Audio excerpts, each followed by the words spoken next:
నువ్వు పుట్టిన సెకండ్ నుంచి నీ గురించి ఆలోచించే నీ తల్లిదండ్రి కన్నా నీకు 18 ఏళ్ల వయసు వచ్చిన తర్వాత ఎక్కడో పరిచయమైన ఒక వ్యక్తి సర్వస్వం అయిపోద్ది.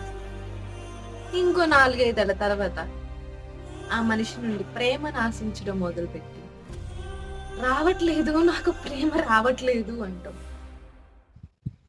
సి వాళ్ళు చచ్చిపోయే ఆఖరి సెకండ్ వరకు కూడా నిన్ను లవ్ చేయగలిగేది, నీ నుండి ఏం ఆశించకుండా నిన్ను ప్రేమించేది ఓన్లీ మీ అమ్మ నాన్న మాత్రమే.